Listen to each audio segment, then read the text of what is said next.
Hello friends, आप सबका आपके अपने चैनल गोविंद लेक्चर्स में एक बार फिर से स्वागत है। तो कैसे हो आप सब? उम्मीद करता हूं आप सब अच्छे होंगे और आप सबकी पढ़ाई भी अच्छी चल रही होगी।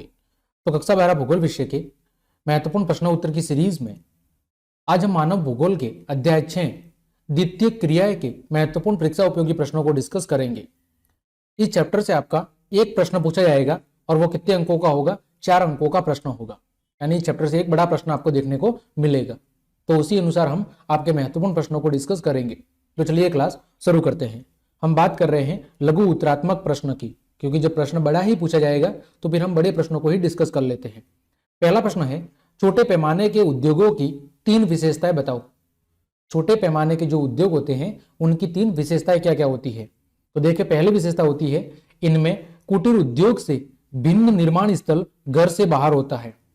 यानी कि इनके अंदर वस्तुओं के उत्पादन का जो निर्माण स्थल होता है, जहां पर वस्तुओं का उत्पादन किया जाता है, वो घर से बाहर होता है। वही कुटीर उद्योग के अंदर जो निर्माण स्थल होता है वो घर के अंदर होता है। लेकिन जो छोटे पैमाने के जो उद्योग होते हैं, ठीक है, उनका जो निर्माण स्थल है वो कुटीर उद्योग से, अगर हम कुटीर उद्योग की बात करें तो उसमें घर में ही होता है, लेकिन यहां पर जो निर्माण स्थल है वो घर से बाहर होता है। इसमें स्थानीय कच्चे माल का उपयोग होता है। कच्चा माल कहां से प्राप्त होता है? स्थानीय क्षेत्र से ही प्राप्त होता है। और रोजगार के अवसर अधिक प्राप्त होते हैं और यहां पर रोजगार के अवसर भी ज्यादा मिलते हैं। यह होगी छोटे पैमाने के उद्योग की 3 विशेषता, यानी कुटीर उद्योग से थोड़ा ऊपर लेवल। अगला प्रश्न है प्रश्न संख्या 2, दिया गया है उत्पाद आधारित उद्योग किसे कहते हैं? उदाहरण देकर स्पष्ट करें। उत्पाद आधारित उद्योग किसे कहते हैं? उदाहरण देकर बताना है। तो कुछ उद्योगों के उत्पाद अन्य उद्योगों के लिए कच्चे माल के रूप में क्या होते हैं? प्रयुक्त होते हैं। कुछ उद्योगों के जो उत्पाद हैं वो बाकी अन्य कुछ उद्योगों के लिए कच्चे माल के रूप में यूज होते हैं, जैसे रोटी एवं बिस्कुट, चाय, साबुन, कागज उद्योग आदि। अब लकड़ी की लुगदी बनाने का जो उद्योग है वो कागज उद्योग के लिए क्या है? कच्चा माल प्रदान करता है।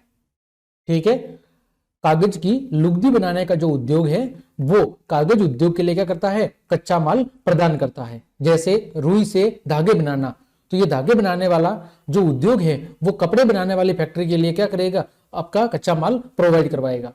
ठीक है, तो इसे कहते हैं उत्पाद आधारित उद्योग। यानी ऐसे उद्योग जो बाकी किसी उद्योग के उत्पाद पर निर्भर करते हैं उन्हें कहते हैं उत्पाद आधारित उद्योग। आगे प्रश्न संख्या 3, स्वामित्व के आधार पर उद्योगों को वर्गीकृत कीजिए।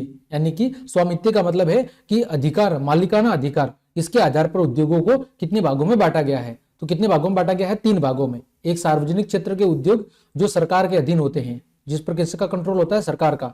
फिर निजी क्षेत्र के उद्योग, वे उद्योग जिनका स्वामित्व किसी व्यक्तिगत निवेशकों के पास होता है, किसी व्यक्ति विशेष के पास होता है या किसी एक ऑर्गेनाइजेशन या कंपनी के पास होता है। फिर संयुक्त क्षेत्र, ये वे उद्योग होते हैं जिसमें निजी और सरकारी दोनों मिलकर काम करते हैं, उसे कहते हैं संयुक्त क्षेत्र के उद्योग। तो स्वामित्व के आधार पर उद्योग को 3 कैटेगरी में बांटा गया है, सार्वजनिक, निजी और संयुक्त। आगे बढ़ते हैं प्रश्न संख्या 4 आपका, वो है विश्व के कुछ क्षेत्रों में प्राकृतिक संसाधनों की प्रचुरता के बावजूद औद्योगिक विकास नहीं हुआ है, कारण बताएं। यानी विश्व के अंदर कई सारे ऐसे क्षेत्र हैं जहां पर प्राकृतिक संसाधन बहुत बड़ी मात्रा में उपलब्ध है, लेकिन फिर भी वहां औद्योगिक विकास नहीं हुआ है। ऐसा क्यों? कारण बताना है। तो विश्व के कुछ देश जैसे अफ्रीका में प्राकृतिक संसाधनों की क्या है? प्रचुरता है, परंतु औद्योगिक प्रकृति आशा के अनुरूप नहीं हो पाई है। इसका कारण क्या है? आधारभूत अवसंरचनाओं में कमी, राजनीतिक अस्थिरता, आवश्यक तकनीकी का अभाव और आर्थिक कमजोरी। ये कुछ कारण है जहां पर विश्व के कई क्षेत्रों के अंतर्गत पर्याप्त प्राकृतिक संसाधन होने के बावजूद भी वो औद्योगिक रूप से विकसित नहीं हुए हैं। या तो संरचनाओं की कमी है, भौगोलिक संरचनाओं की कमी है, राजनीतिक अस्थिरता हो सकती है, आवश्यक टेक्नोलॉजी का अभाव है, आर्थिक कमजोरी है। ठीक है, ये सारी चीजें हैं जिनकी वजह से उनका विकास नहीं हुआ है। आगे बढ़ते हैं क्वेश्चन नंबर 5, परंपरागत रूप से चले आ रहे बड़े पैमाने पर औद्योगिक प्रदेशों की किन्हीं 3 विशेषताओं को लिखिए। ऐसे उद्योग जो परंपरागत तरीके से चले आ रहे हैं, पुराने हजारों वर्षों से उसी तौर तरीके से चलते आ रहे हैं, तो उन औद्योगिक प्रदेशों की 3 विशेषता। तो औद्योगिक इकाई के आसपास का जो वातावरण है वो एक तो आकर्षक नहीं होता है, दूसरा स्वच्छता और सफाई की वहां पर कोई विशेष व्यवस्था नहीं होती है, और प्रदूषण की समस्या बनी रहती है। ये मुख्य समस्या है उन परंपरागत उद्योगों की जो कई पुराने सालों से चलते आ रहे हैं। ठीक है, आगे बढ़ते हैं। क्वेश्चन नंबर 6 दिया गया है, निम्नलिखित उद्योगों एवं उनके वर्गीकरण का मिलान करना है। क्या करना है? निम्नलिखित उद्योग और उनके वर्गीकरण का मिलान करना है। तो देखो, सबसे पहला जो हमें पता है वो देख लेते हैं। देखो कौन सा है? ऊनी वस्त्र। ऊनी वस्त्र किस पर आधारित है? आपका पशु आधारित है। ठीक है, सीमेंट, फिर शक्कर, माचिस, सीमेंट, प्लास्टिक। प्लास्टिक क्या है? आपका रसायन उद्योग है। ठीक है, सीमेंट क्या है? सीमेंट आपका खनिज आधारित उद्योग है। ठीक है, शक्कर कैसा है? कृषि आधारित। और माचिस कैसा है? वन उद्योग। ठीक है, इनका आपस में मिलान करना था। आगे बढ़ते हैं। प्रश्न संख्या 7, कुटीर एवं लघु उद्योगों में अंतर कीजिए और अथवा कुटीर उद्योगों की तुलना लघु उद्योगों से कीजिए। यानी वही दोनों के अंदर अंतर बताना है या तुलना करनी है, एक ही बात है। देखिए, एक भाग में हमने लिखा है कुटीर उद्योग और दूसरे भाग में लिखा है लघु उद्योग।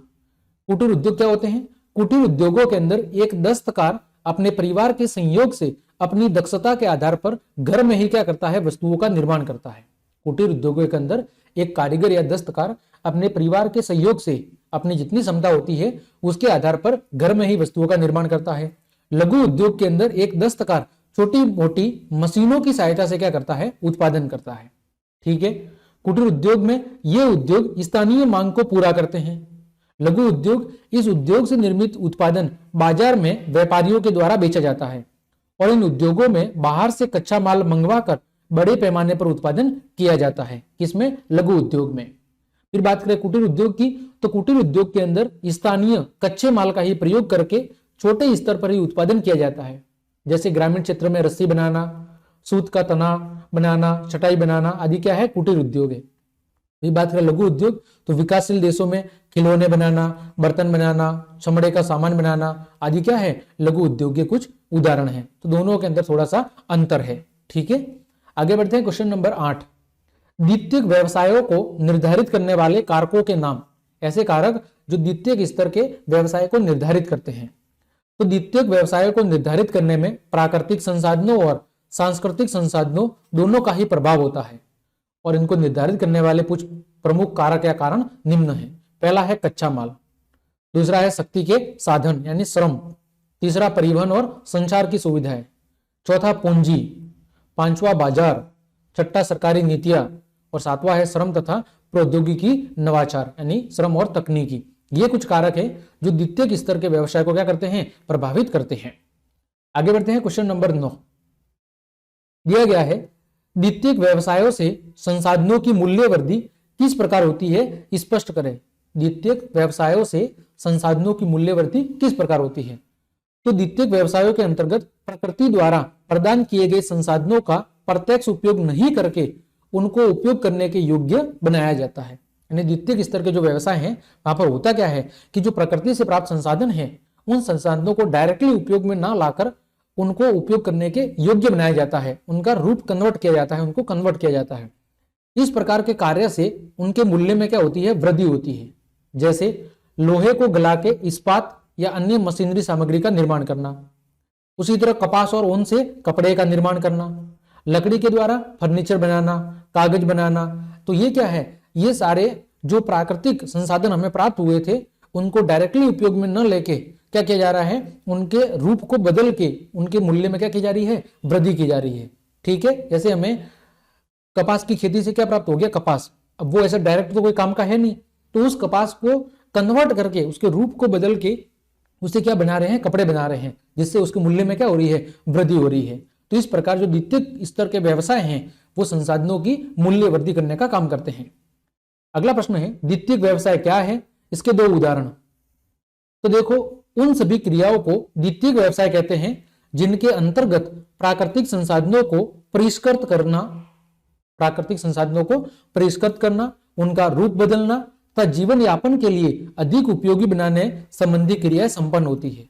द्वितीयक व्यवसाय उन सभी क्रियाओं को कहते हैं जिसमें प्राकृतिक संसाधनों को परिष्कृत किया जाता है, उनका रूप बदला जाता है और जीवन यापन के लिए उन्हें अधिक उपयोगी बना के उनके मूल्य में वृद्धि की जाती है। तो वो सारे व्यवसाय हैं द्वितीयक व्यवसाय। जैसे प्रसंस्करण उद्योग और आपका विनिर्माण उद्योग, ये क्या है? द्वितीयक व्यवसाय के उदाहरण है। प्रश्न संख्या 11, द्वितीयक व्यवसायों को कितने समूहों में बांटा जा सकता है? नाम दीजिए। तो 10 समूहों के अंदर बांटा जा सकता है द्वितीयक व्यवसाय को।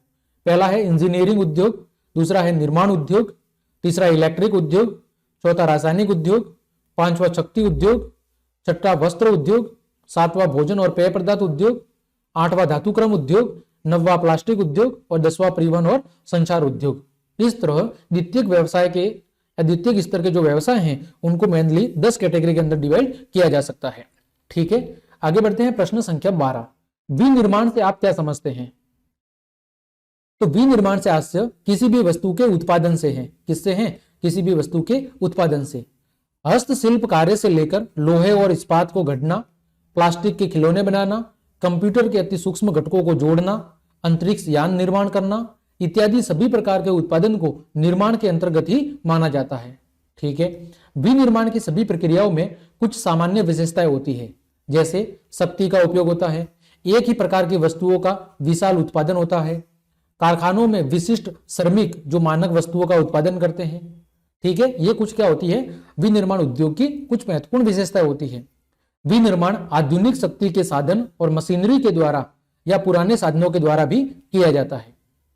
तृतीय विश्व के अधिकांश देशों में विनिर्माण को अब भी शाब्दिक अर्थों में प्रयोग लिया जाता है। इन देशों में सभी विनिर्माताओं का संपूर्ण रूप से चित्रण करना तो कठिन है।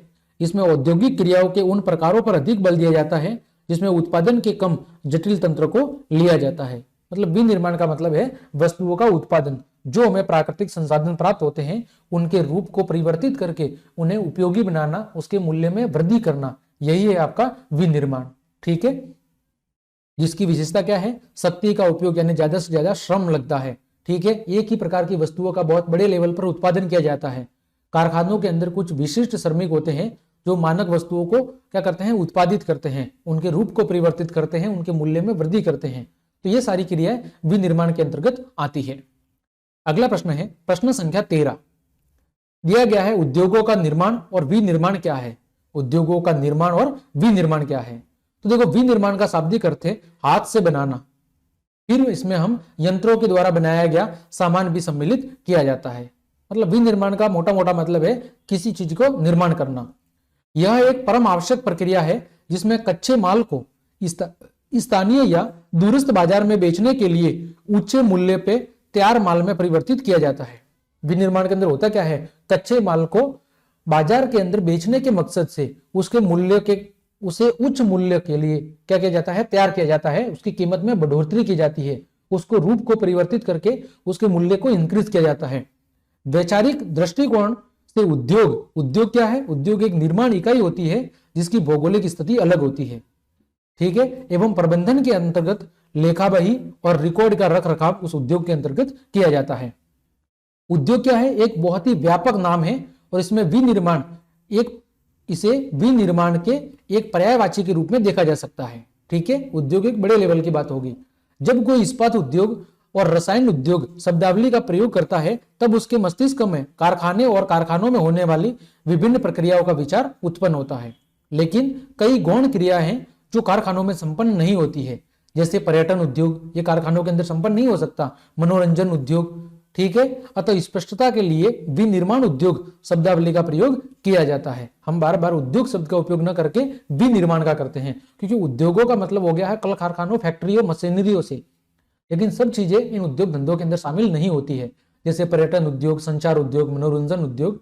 ये कुछ ऐसे उद्योग हैं जिनको हम कल कारखानों या फैक्ट्रियों के माध्यम से परिभाषित नहीं कर सकते हैं। ठीक है, आगे बढ़ते हैं। क्वेश्चन नंबर 14, आधुनिक बड़े पैमाने पर होने वाले विनिर्माण की विशेषताएं कौन कौन सी है? वर्णन कीजिए। तो वर्तमान समय में बड़े पैमाने पर होने वाली विनिर्माण की निम्नलिखित विशेषता है। पहली विशेषता है कौशल का विशिष्टीकरण या उत्पादन की विधियां। ठीक है, शिल्प तरीके से कारखाने में थोड़ा ही सामान उत्पादित किया जाता था। प्राचीन समय में जब शिल्प तरीके से हाथों से वस्तुओं का निर्माण किया जाता था तो ऐसी कंडीशन में कम ही सामान का उत्पादन होता था, जो कि आदेशानुसार बनाया जाता था। जो कि आदेश के अनुसार किसी को 10 पीस चाहिए, 20 पीस चाहिए, उस आधार पर बनाया जाता था। और इसकी लागत भी अधिक आती थी, यानी कॉस्ट भी ज्यादा आती थी। जबकि अधिक उत्पादन का संबंध बड़े पैमाने पर बनाए जाने वाले सामान से है। जिसमें प्रत्येक कारीगर निरंतर एक ही प्रकार का क्या करता है, कार्य करता है और वस्तुओं का एक बहुत बड़े लेवल पर उत्पादन किया जाता है। फिर है यंत्रीकरण। यंत्रीकरण का मतलब है वही मशीनीकरण। यंत्रीकरण का मतलब है किसी कार्य को पूरा करने के लिए मशीनों का यूज करना। स्वचालित निर्माण प्रक्रिया के दौरान मानव की सोच को सम्मिलित किए बिना कार्यद यंत्रीकरण की क्या है, विकसित अवस्था है। यानी आज के समय में ज्यादा से ज्यादा मशीनों पर डिपेंडेंस है, ज्यादा से ज्यादा मानव का जो भागीदारी है उसको कम से कम किया जा रहा है।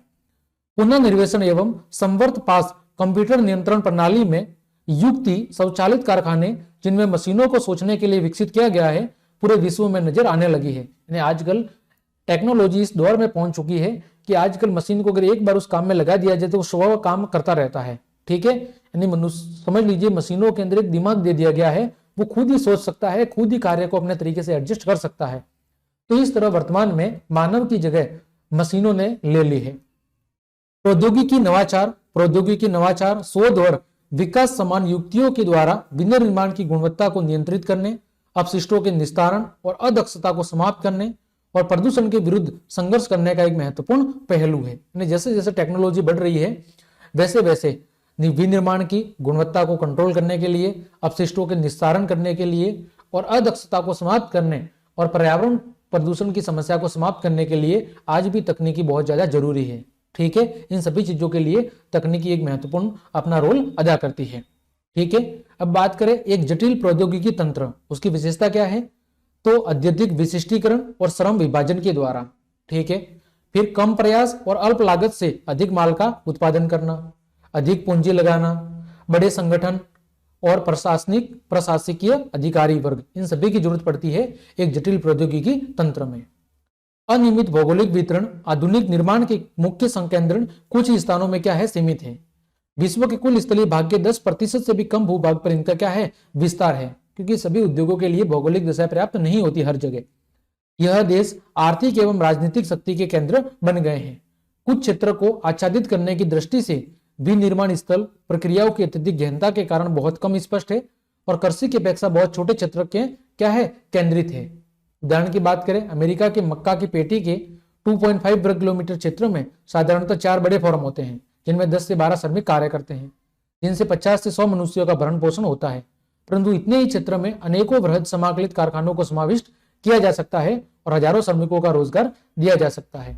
तो इस प्रकार ये आपके जो आधुनिक बड़े पैमाने पर होने वाला जो विनिर्माण है उसकी विशेषता है कि आज भी विश्व के अंदर कई सारे ऐसे देश हैं जहां पर पर्याप्त आशा के अनुसार काम नहीं हो रहा है और बहुत कम उत्पादन देखने को मिल रहा है, और आज भी वो देश अभी भी विकासशील देशों की श्रेणी में ही आते हैं। आगे बढ़ते हैं, वेरी वेरी इंपॉर्टेंट प्रश्न, ये बहुत ही महत्वपूर्ण प्रश्न है, परीक्षा के अंदर पूछा जाएगा। उद्योगों की स्थिति को प्रभावित करने वाले कारकों का वर्णन, कि उद्योगों की स्थिति को कौन कौन से कारक प्रभावित करते हैं। ठीक है, तो ये महत्वपूर्ण प्रश्न है। उद्योग अपनी लागत घटाकर क्या करते हैं, लाभ को बढ़ाते हैं। इसीलिए उद्योगों की स्थापना उस स्थान पर की जानी चाहिए जहां पर उत्पादन लागत क्या है, कम से कम आए। और उद्योगों की स्थिति को प्रभावित करने वाले कारक निम्न है। पहला कारक है बाजार तक अभिगम्यता, यानी बाजार तक पहुंच होनी चाहिए।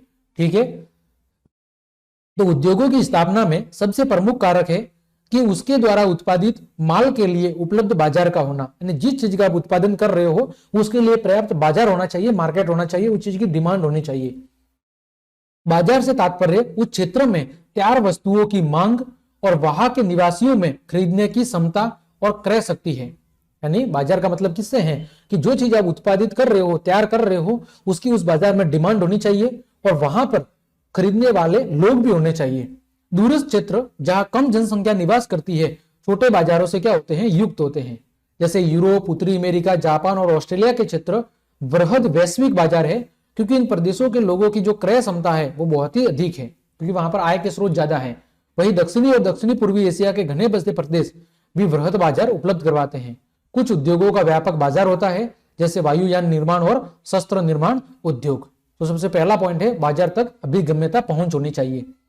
दूसरा, कच्चे माल की प्राप्ति तक अभिगम्यता, यानी जहां पर आप उद्योग धंधे स्थापित कर रहे हैं वहां पर आसानी से कच्चा माल भी बहुत ही कम कीमत पर उपलब्ध होना चाहिए। तो उद्योगों के लिए कच्चा माल अपेक्षाकृत सस्ता और सरलता से परिवहन योग्य भी होना चाहिए। भारी वजन, सस्ते मूल्य और वजन घटने वाले पदार्थों अयस्क पर आधारित उद्योग कच्चे माल के स्रोत स्थल के समीप ही स्थित होते हैं, जैसे इस्पात, चीनी उद्योग, सीमेंट उद्योग, जहां पर कच्चा माल आसानी से प्राप्त हो जाए। कच्चे माल के स्रोतों के समीप स्थापित उद्योगों के लिए पदार्थ की शीघ्र नष्टशीलता एक अनिवार्य कारक है। जैसे कृषि प्रसंस्करण एवं डेयरी उत्पाद क्रमशः कृषि उत्पादन, कुछ अथवा दुग्ध आपूर्ति स्रोतों के समीप ही संचालित किए जाते हैं। जैसे कृषि आधारित कुछ उद्योग हो गए, डेयरी उद्योग हो गए, तो ये उद्योग वहां पर स्थापित किए जाएंगे जहां पर इनके लिए कच्चा माल आसानी से प्राप्त हो जाए और वो आसानी से खराब भी न हो। फिर है श्रम आपूर्ति, यानी आसानी से मजदूर भी कम कीमत पर मिलने चाहिए। तो उद्योगों की अवस्थिति में श्रम, मजदूर भी एक महत्वपूर्ण कारक है। बढ़ते हुए यंत्रीकरण यानी मशीनीकरण, स्वचालन और औद्योगिक प्रक्रिया के लचीलेपन ने उद्योगों में श्रमिकों पर निर्भरता को कम किया है। फिर भी कुछ प्रकार के उद्योगों में अब भी कुशल श्रमिकों की आवश्यकता होती है। मतलब कह रहा है कि ज्यादातर उद्योगों के अंदर लोगों की जगह मशीनों ने ले ली है, लेकिन फिर भी उन मशीनों को संचालित करने के लिए भी कुशल श्रमिकों की आवश्यकता होती है। तो उद्योग ऐसी जगह पर स्थापित होने चाहिए जहां पर आपको अपने उद्योग के अनुसार जो कुशल श्रमिक है वो आसानी से उपलब्ध हो जाए। ठीक है। फिर है शक्ति के साधनों पर अभिगम्यता। वे उद्योग जिनमें अधिक शक्ति की आवश्यकता होती है वे ऊर्जा स्रोतों के समीप लगाए जाते हैं। जैसे एल्यूमिनियम उद्योग। प्राचीन समय में कोयला प्रमुख शक्ति का साधन था, पर आजकल जल विद्युत और खनिज तेल भी कई उद्योगों की शक्ति का क्या है, महत्वपूर्ण साधन है। इन मशीनों को चलाने के लिए जो ऊर्जा शक्ति चाहिए उससे संबंधित स्रोत भी वहां पर उपलब्ध होने चाहिए। अगला है परिवहन और संचार की सुविधाओं। तो कच्चे माल को कारखानों तक लाने के लिए और परिष्कृत सामग्री को बाजार तक पहुंचाने के लिए तीव्र और सक्षम परिवहन सुविधाएं बहुत ही जरूरी है। परिवहन लागत किसी औद्योगिक इकाई की अवस्थिति को निश्चित करने में बहुत ही महत्वपूर्ण कारक है। ठीक है, यानी ट्रांसपोर्ट का जो कॉस्ट है वो कम से कम आनी चाहिए। पश्चिमी यूरोप और उत्तरी अमेरिका के पूर्वी भागों में अत्यधिक परिवहन तंत्र विकसित होने के कारण सदैव इन क्षेत्रों में उद्योगों का संकेंद्रण हुआ है। यानी पश्चिमी यूरोप और उत्तरी अमेरिका के जो क्षेत्र हैं वहां पर परिवहन की बहुत अच्छी सुविधा है, इस वजह से वहां पर उद्योगों की अवस्थिति बहुत ही बेहतरीन हुई है। आधुनिक उद्योग अप्रतिकरणीय ढंग से परिवहन तंत्र से जुड़े हैं और परिवहनीयता में सुधार समाकलित आर्थिक विकास और विनिर्माण की प्रादेशिक विशिष्टता को बढ़ाता है। साथ ही साथ उद्योगों हेतु सूचनाओं के आदान प्रदान और प्रबंधन के लिए संचार की भी महत्वपूर्ण आवश्यकता होती है। ठीक है। इसके अलावा सरकारी नीतियां। संतुलित आर्थिक विकास हेतु सरकार प्रादेशिक नीति अपनाती है जिसके अंतर्गत विशिष्ट क्षेत्र में उद्योगों की स्थापना की जाती है। सरकार की नीति भी उस उद्योग के अनुसार होनी चाहिए। अगला है समूहन अर्थव्यवस्था तक अभिगम्यता या उद्योगों के मध्य संबंध। प्रधान उद्योग की समीपता से अन्य अनेक उद्योग क्या होते हैं, लाभान्वित होते हैं। यानी अगर एक कोई मेन उद्योग है उसके आसपास उससे संबंधित और छोटे मोटे उद्योग क्या होते हैं, डेवलप होते हैं। ये लाभ समूहन अर्थव्यवस्था के रूप में परिणित हो जाते हैं और धीरे धीरे ये जो उद्योग हैं ये लाभ के रूप में क्या होते हैं, परिणित होते हैं। विभिन्न उद्योगों के मध्य अध्यय जाने वाली श्रृंखला से बचत की क्या होती है, प्राप्ति होती है। उपरोक्त सभी कारण सम्मिलित रूप से किसी उद्योग की अवस्थिति को क्या करते हैं, निर्धारित करते हैं। यानी ये कुछ प्रमुख कारण हैं जो किसी उद्योग की अवस्थिति को क्या करते हैं, निर्धारित करते हैं। ये प्रश्न वेरी वेरी इंपॉर्टेंट है, आप अच्छे से रट ले। आगे बढ़ते हैं प्रश्न संख्या 15। स्वच्छंद उद्योग से आप क्या समझते हैं? तो स्वच्छंद उद्योग व्यापक विविधता वाले स्थानों में स्थित होते हैं, वहां पर स्थित होते हैं जहां पर बहुत ज्यादा विविधता होती है। यह किसी विशिष्ट कच्चे माल जिनके भार में कमी हो रही है अथवा नहीं पर निर्भर नहीं रहते हैं। यानी ये किसी विशिष्ट कच्चे माल पर डिपेंड नहीं रहते हैं। ये उद्योग संगठक पुर्जों पर निर्भर करते हैं जो कहीं से भी प्राप्त किए जाते हैं। ये उद्योग किस पर निर्भर करते हैं, कुछ घटकों पर निर्भर करते हैं और ये घटक अलग अलग क्षेत्र से प्राप्त किए जाते हैं। इनमें उत्पादन बहुत ही कम मात्रा में होता है तथा श्रमिकों भी बहुत ही कम आवश्यकता होती है, श्रमिकों भी। और ये सामान्य उद्योग है जो प्रदूषण नहीं फैलाते हैं और इनकी स्थापना में महत्वपूर्ण कारक सड़कों के जाल द्वारा अभिगम्यता होती है और इनमें महत्वपूर्ण किसका स्थान होता है, सड़कों के जाल का। ठीक है, यानी कोई एक पर्टिकुलर चीज पे वो डिपेंड नहीं होते, अलग अलग क्षेत्र से चीजों को कलेक्ट करते हैं और वहां पर किसी पर्टिकुलर चीज का निर्माण करते हैं। अगला है विनिर्माण उद्योगों का वर्गीकरण। ये भी बहुत ही महत्वपूर्ण प्रश्न है, विनिर्माण उद्योगों का वर्गीकरण। तो विनिर्माण उद्योगों का वर्गीकरण उनके आकार, कच्चे माल का उत्पादन, उत्पाद और स्वामित्व के आधार पर किया जाता है। ठीक है, सबसे पहले बात करते हैं आकार पर आधारित उद्योग। तो किसी उद्योग का आकार, उसमें निवेशित पूंजी, उसमें कितना धन लगा रहे हैं, वहां पर कितने मजदूर काम कर रहे हैं, उत्पादन की मात्रा कितनी है, उस पर निर्भर करता है। और इसके आधार पर उद्योगों को घरेलू और कुटीर और छोटे और बड़े पैमाने के उद्योग में वर्गीकृत किया जा सकता है, या तो घरेलू और कुटीर उद्योग या फिर छोटे और बड़े पैमाने के उद्योग। सबसे पहले बात करते हैं कुटीर उद्योग की। तो यह निर्माण की सबसे छोटी इकाई है। इसमें जो शिल्प कार्य है वो स्थानीय कच्चे माल का क्या करता है, उपयोग करता है, और साधारण औजारों के द्वारा अपने परिवार के सभी सदस्यों के साथ मिलकर अपने दैनिक जीवन के उपभोग की वस्तुओं का क्या करते हैं, उत्पादन करते हैं। तैयार माल का या तो वे स्वयं उपयोग करते हैं या फिर स्थानीय गांव के बाजार में क्या करते हैं, बेचते हैं। कभी ये अपने उत्पादों की अदला बदली भी करते हैं। पूंजी और परिवहन इन उद्योगों को अधिक प्रभावित नहीं करते हैं, क्योंकि ये उत्पादन बहुत ही छोटे लेवल पर होता है, क्योंकि इनके द्वारा निर्मित वस्तुओं का व्यापारिक महत्व क्या होता है, बहुत ही कम होता है, और अधिकतर उपकरण स्थानीय लोगों के द्वारा ही निर्मित होते हैं। इन उद्योग में दैनिक जीवन में काम आने वाली चीजें जैसे खाद्य पदार्थ, कपड़ा, चटाइयां, बर्तन, औजार, फर्नीचर, जूते और लघु मूर्तियां उत्पादित की जाती है। इसके अलावा पत्थर और मिट्टी के बर्तन हो गए, ईंट हो गया, चमड़े से बनी वस्तुएं होगी, आदि चीजों का उत्पादन किया जाता है। सोनार के द्वारा सोना, चांदी और तांबे से आभूषण बनाने का काम हो सकता है। कुछ शिल्प की वस्तुएं, बांस से बनी वस्तुएं स्थानीय वन से प्राप्त लकड़ी से भी बनाई जा सकती है। तो ये सारे उद्योग होते हैं कुटीर उद्योग, जो कि अपने स्वयं के उपयोग के लिए या केवल स्थानीय बाजार की डिमांड के अनुसार इनका उत्पादन किया जाता है। ठीक है, फिर बात करें छोटे पैमाने के उद्योग, तो यह कुटीर उद्योगों से भिन्न होते हैं। इनके उत्पादन की तकनीक और निर्माण स्थल घर से बाहर कारखाना दोनों कुटीर उद्योग से क्या होते हैं, भिन्न होते हैं। इसमें उत्पादन की तकनीक और निर्माण स्थल दोनों घर से बाहर, ठीक है, कारखानों और कुटीर उद्योग से क्या होती है, अलग होती है। इसमें स्थानीय कच्चे माल का उपयोग होता है और अर्ध कुशल श्रमिक और शक्ति के साधनों से चलने वाले यंत्रों का प्रयोग किया जाता है। रोजगार के अवसर इस उद्योग में अधिक होते हैं, जिससे स्थानीय निवासियों की क्रय शक्ति भी बढ़ती है।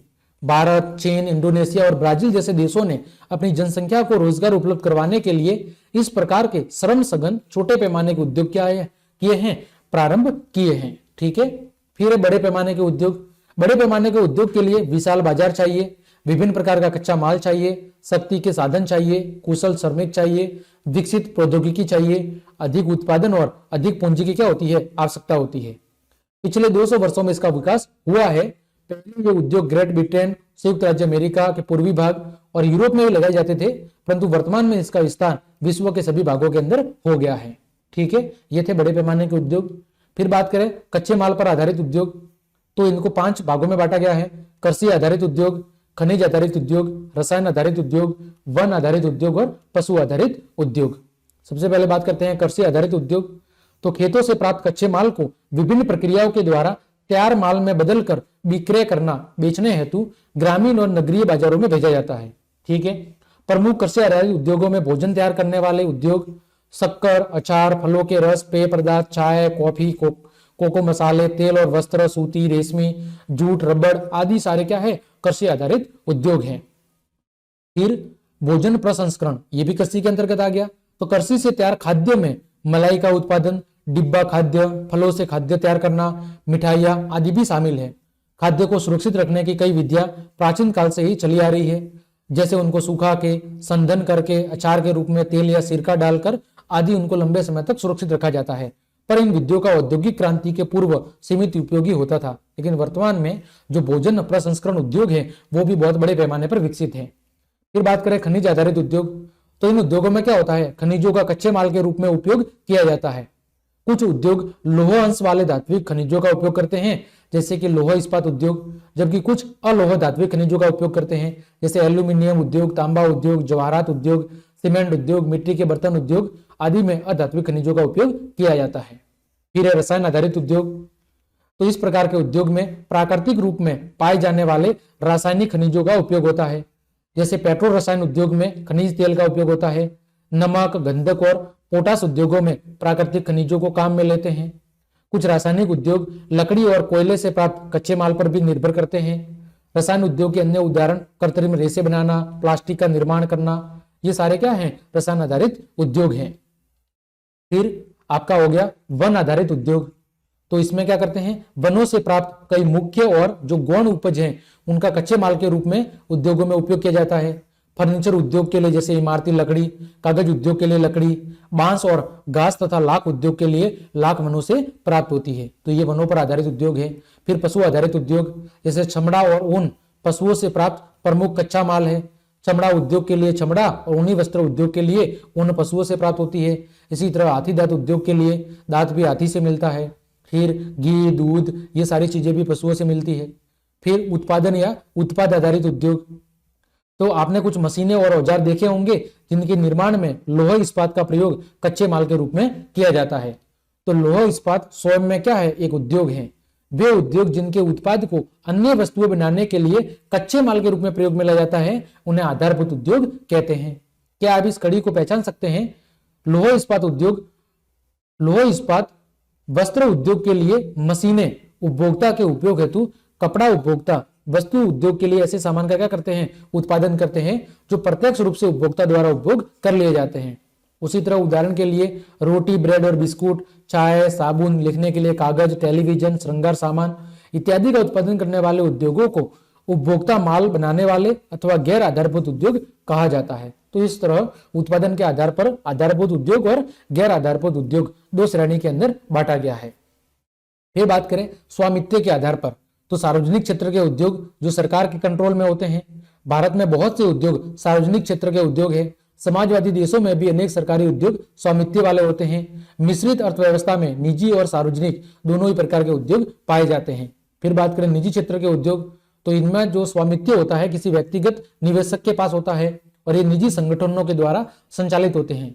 और जो पूंजीवादी देश हैं, जो विकसित देश हैं, वहां पर अधिकतर जो उद्योग है वो निजी क्षेत्र के हैं। फिर बात करें संयुक्त क्षेत्र के उद्योग, तो इनमें निजी और सार्वजनिक दोनों ही क्षेत्र के क्या होती है, संयुक्त भागीदारी होती है। तो ये था आपका उद्योगों का वर्गीकरण। आगे बढ़ते हैं क्वेश्चन नंबर 17, जर्मनी का रूहर कोयला क्षेत्र पर टिप्पणी लिखो। तो यह लंबे समय से यूरोप का प्रमुख औद्योगिक प्रदेश रहा है। कौन? जर्मनी। कोयला, लोहा और इस्पात यह अर्थव्यवस्था का क्या है, मुख्य आधार है। पर कोयले की मांग में कमी आने के कारण उद्योग संकुचित धीरे धीरे होने लगा। यह लोहा अयस्क समाप्त होने पर भी जलमार्ग से आयातित अयस्क का प्रयोग करके उद्योग कार्यशील रहा है। जर्मनी के इस्पात उत्पादन का लगभग 80% रूर से ही प्राप्त होता है। औद्योगिक ढांचे में परिवर्तन के कारण कुछ क्षेत्र के उत्पादन में गिरावट जरूर आई है और प्रदूषण और औद्योगिक अपशिष्ट की समस्या भी धीरे धीरे होने लगी है। अब रूर के भविष्य की संपन्नता कोयले और इस्पात की बजाय नए उद्योग जैसे ओपेल कार बनाने का विशाल कारखाना, नए रासायनिक संयंत्र, विश्वविद्यालय आदि पर आधारित है। और यह खरीदारी के लिए बड़े बड़े बाजार भी बन गए हैं, जिससे एक नया रूहर भूदृश्य विकसित हो गया है। प्रारंभ में जो रूर प्रदेश लोहा अयस्क के लिए प्रसिद्ध था, धीरे धीरे वो अब नए नए कारखानों, नए रासायनिक संयंत्रों, विश्वविद्यालय आदि के लिए प्रसिद्ध हो रहा है। और वहां पर धीरे धीरे खरीदारी के लिए बड़े बड़े बाजार बन गए हैं। और धीरे धीरे जर्मनी का जो रूर प्रदेश जो कि कोयले और लोहा अयस्क के लिए प्रसिद्ध था, वो धीरे धीरे एक नया रूप ग्रहण कर रहा है। ठीक है, आगे बढ़ते हैं। लोहा इस्पात उद्योग पर टिप्पणी लिखो। किस पर टिप्पणी लिखनी है? लोहा इस्पात उद्योग पर। तो जो लोहा इस्पात उद्योग है वो सभी उद्योगों का क्या है, आधार है। इसीलिए इसे हम क्या कहते हैं, आधारभूत उद्योग कहते हैं। यह आधारभूत इसलिए है क्योंकि अन्य उद्योग जैसे कि मशीन और औजार जो आगे उत्पादों के लिए काम में लिए जाते हैं को क्या करता है, को ये लोहा इस्पात उद्योग कच्चा माल प्रदान करता है। इसे भारी उद्योग भी कहते हैं क्योंकि इसमें बड़ी मात्रा में भारी भरकम कच्चे माल का क्या किया जाता है, उपयोग किया जाता है। और इसके उत्पाद में भी क्या होते हैं, इसके उत्पाद भी भारी होते हैं। लोहा निकालने के लिए लोहा अयस्क को झोंका भट्टियों में कार्बन, कोक एवं चूना पत्थर के साथ क्या किया जाता है, प्रगलन किया जाता है। और फिर पिघला हुआ लोहा बाहर निकालकर उसे ठंडा किया जाता है। उसे क्या कहते हैं, उसे कच्चा लोहा कहते हैं। इसी कच्चे लोहे में मैग्नीज को मिला के इस्पात बनाया जाता है। और परंपरागत रूप से बड़े इस्पात उद्योग की स्थिति कच्चे माल के स्रोत के समीप ही रही है, जहां पर लोहा अयस्क, कोयला, मैग्नीज, चूना पत्थर आसानी से उपलब्ध हो जाता हो और ऐसे स्थान पर अवस्थित हो सकता है जहां कच्चा माल आसानी से पहुंचाया भी जा सके, जैसे पतन यानी बंदरगाह के पास में। परंतु छोटे इस्पात कारखाने जिनका निर्माण और प्रचालन बहुत ही कम महंगा है की अवस्थिति के लिए कच्चे माल की अपेक्षा बाजार का समीप होना बहुत ही अधिक महत्वपूर्ण है, क्योंकि कच्चे माल के रूप में रद्दी धातु बाजार से उपलब्ध हो जाती है। परंपरागत रूप से अधिकतर इस्पात का विशाल उत्पादन संगठित संयंत्रों के द्वारा ही किया जाता था, पर अब छोटे इस्पात संयंत्र जिनमें केवल एक प्रक्रिया इस्पात निर्माण होता है अधिक लगने लगे हैं। पहले सारी क्रियाएं एक साथ बहुत बड़े कारखानों के अंदर संपादित होती थी, लेकिन अब धीरे धीरे अलग अलग छोटे छोटे उद्योग खुल रहे हैं जहां पर विभिन्न घटकों की क्रियाएं की जाती है। ठीक है, और अलग अलग चीजों को अलग अलग छोटी छोटी इकाइयों के रूप में तैयार किया जाता है और फिर बड़े लेवल पर उसका उत्पादन किया जाता है। फिर बात करें लोहा इस्पात का वितरण, तो यह एक जटिल उद्योग है जिसमें अधिक पूंजी की क्या होती है, आवश्यकता होती है, बहुत ज्यादा धन चाहिए। तथा उत्तरी अमेरिका, यूरोप और एशिया के विकसित देशों में इसका क्या है, केंद्रीकरण है। संयुक्त राज्य अमेरिका में लोहे इस्पात का उत्पादन करने वाले जो प्रमुख क्षेत्र हैं वो उत्तर अल्पेशियन प्रदेश यानी पिट्सबर्ग, महान झील क्षेत्र शिकागो, गेरी, ईरी, क्लीवलैंड, लॉरेन, बफेलो और एटलांटिक तट, स्पैरोज पॉइंट और मॉरिस वेले हैं। इसके इस उद्योग का विस्तार दक्षिणी राज्य अलाबामा में भी हुआ है। पिट्सबर्ग क्षेत्र का महत्व धीरे धीरे घट रहा है और इस क्षेत्र को जंग का कटोरा नाम से पुकारा जाता है। यूरोप में Great Britain, Germany, Belgium, Luxembourg, Netherlands, Soviet रूस इसके मुख्य क्या है, उत्पादक है। वही बात करें ग्रेट ब्रिटेन में बर्मिंगम, सेपफील्ड, जर्मनी में लुइसबर्ग, डोरटमुंड, ड्यूसडॉल्फ, एरेंस, फ्रांस के अंदर ली क्रूसोट, सेंट इटनी, सोवियत रूस में मॉस्को, सेंट पीटर्सबर्ग, लिपेट्स्क, तुला, यूक्रेन में किबोई, रोग, दोनेत्स्क प्रमुख उत्पादक के केंद्र हैं। एशिया महाद्वीप में जापान में नागासाकी और टोक्यो, योकोहामा, चीन में संगाई, तियस्तीन और वुहान, भारत में जमशेदपुर, कुल्टी, बुरहानपुर, दुर्गापुर, राउरकेला, भिलाई, बोकारो, सलेम, विशाखापट्टनम और भद्रावती ये इसके कुछ प्रमुख केंद्र हैं जहां पर लोह इस्पात का क्या किया जाता है, लोह अयस्क का उत्पादन किया जाता है और इस पर आधारित उद्योग भी स्थापित किए गए हैं। आगे बढ़ते हैं, सूती कपड़ा उद्योग पर टिप्पणी। ये भी बहुत ही अच्छा प्रश्न है। तो इस उद्योग के अंदर सूती कपड़े का निर्माण हथकरघा की वजह से बिजली करघा या कारखानों के अंदर किया जाता है। हथकरघा क्षेत्र में बहुत अधिक श्रमिकों की आवश्यकता होती है और अर्धकुशल श्रमिकों को रोजगार प्रदान करता है। कौन, हथकरघा क्षेत्र। पूंजी की आवश्यकता भी इसमें कम होती है, किसमें, हथकरघा क्षेत्र में। स्वतंत्रता के आंदोलन में महात्मा गांधी जी खादी के प्रयोग पर क्यों बल दिया था, इसके अंतर्गत सूती की कताई, बुनाई आदि का कार्य किया जाता है। इसी वजह से महात्मा गांधी ने स्वतंत्रता आंदोलन के समय खादी उद्योग पर बल दिया था ताकि ज्यादा से ज्यादा लोगों को रोजगार मिल सके। बिजली करघों से कपड़ा बनाने में यंत्रों का उपयोग किया जाता है और इसमें श्रमिकों की बहुत ही कम आवश्यकता होती है और उत्पादन भी कम समय के अंदर ज्यादा होता है। कारखानों में कपड़ा बनाने के लिए अधिक पूंजी की जरूरत पड़ती है, परंतु इसमें अच्छे प्रकार के कपड़े का बहुत अधिक मात्रा में बहुत कम समय में उत्पादन किया जाता है। सूती वस्त्र निर्माण के लिए कच्चे माल के रूप में अच्छी कपास का उत्पादन भारत, चीन, संयुक्त राज्य अमेरिका, पाकिस्तान और उज्बेकिस्तान के अंदर किया जाता है। इसी तरह ग्रेट ब्रिटेन, उत्तरी पश्चिमी यूरोप के देश और जापान में आयातित धागे से सूती कपड़े का क्या करते हैं, वो उत्पादन खरीदते हैं। इन दूसरे देशों से धागा खरीदते हैं और फिर कपड़े का उत्पादन करते हैं। अकेला यूरोप विश्व का लगभग आधा कपास क्या करता है, आयात करता है, खरीदता है। वर्तमान में इस उद्योग को कृत्रिम रेशे से प्रतिस्पर्धा करनी पड़ रही है, जिसकी वजह से अनेक देशों में इसमें नकारात्मक प्रवृत्ति देखी जा रही है। वैज्ञानिक प्रगति और तकनीकी सुधारों से औद्योगिक संरचना में क्या हुआ है, परिवर्तन होता है। उदाहरण के तौर पर द्वितीय विश्व युद्ध से लेकर 70 के दशक तक जर्मनी ने इस उद्योग में काफी प्रगति की, पर अब उसके उत्पादन में क्या आ रही है, कमी आ रही है और यह उद्योग उन कम विकसित देशों में स्थानांतरित हो गया है जहां पर श्रम की लागत क्या है, बहुत ही कम है। ठीक है, आगे बढ़ते हैं। प्रश्न संख्या 20, उच्च प्रौद्योगिकी उद्योग की संकल्पना को समझाए। उच्च प्रौद्योगिकी उद्योग यानी तकनीकी बेस्ड उद्योग। तो निर्माण क्रियाओं में उच्च प्रौद्योगिकी नवीनतम पीढ़ी है, यानी धीरे धीरे वस्तुओं के निर्माण में तकनीकी अपना बहुत महत्वपूर्ण रोल अदा कर रही है। इसमें उन्नत वैज्ञानिक और इंजीनियरिंग उत्पादकों का निर्माण गहन शोध और विकास के प्रयोग पर किया जाता है। संपूर्ण श्रमिक शक्ति का अधिकतर भाग व्यवसायिक सफेद कॉलर श्रमिकों का होता है। ये उच्च दक्ष और विशिष्ट व्यवसायिक श्रमिक वास्तविक उत्पादन नीला कॉलर श्रमिकों की संख्या में अधिक होते हैं। और उच्च प्रौद्योगिकी उद्योग में यंत्र, मानव, कंप्यूटर आधारित डिजाइन और निर्माण, धातु पिघलाने और शोधन के इलेक्ट्रॉनिक नियंत्रण और नए रासायनिक व औषधीय उत्पाद प्रमुख स्थान रखते हैं।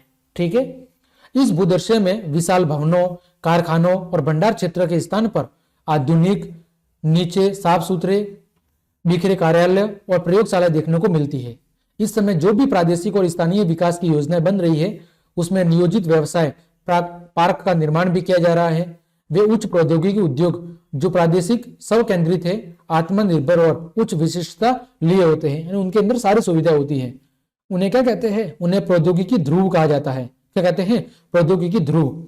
सैन फ्रांसिस्को के समीप सिलिकन घाटी और सिएटल के समीप सिलिकन वन प्रौद्योगिकी ध्रुव के अच्छे उदाहरण हैं। क्योंकि क्या भारत में कुछ प्रौद्योगिकी ध्रुव विकसित हो रहे हैं, ये भी हमें बताना है। तो विश्व अर्थव्यवस्था में निर्माण उद्योग का क्या है, एक बहुत बड़ा उद्योग है। लोहे इस्पात, वस्त्र, मोटर गाड़ी निर्माण, पेट्रोल, रसायन, इलेक्ट्रॉनिक्स विश्व के प्रमुख क्या है, निर्माण उद्योग है, जो कि पूर्ण तकनीकी आधारित है। और धीरे धीरे उद्योगों के बहुत बड़े हिस्से पर इनका एक क्या है, वर्चस्व कायम हो रहा है। और ज्यादा से ज्यादा जो भी उद्योग है वो तकनीकी आधारित हो रहे हैं, जिससे मनुष्य की जो रोजगार है वो धीरे धीरे कम हो रहे हैं, और जो उत्पादन है वो भी बहुत बड़े लेवल पर हो रहा है, और श्रम या पूंजी भी कम लग रही है। तो ये विकसित देशों के लिए बहुत ही एक महत्वपूर्ण क्या है, महत्वपूर्ण फैक्टर है, जो देशों की अर्थव्यवस्था को बढ़ाने का काम कर रहा है। इस प्रकार हमने आपके अध्याय 6 के जितने भी परीक्षा उपयोगी महत्वपूर्ण प्रश्न बन रहे थे उनकी चर्चा बहुत अच्छे से कर ली है। उम्मीद करता हूं सारे प्रश्न आपकी परीक्षा के लिए उपयोगी साबित होंगे। तो क्लास देखने के लिए आप सभी को धन्यवाद। यदि आपको मेरी क्लास और मेहनत पसंद आई है तो फिर लाइक, कमेंट, शेयर और सब्सक्राइब जरूर करें। आज के लिए इतना ही। जय हिंद, जय भारत।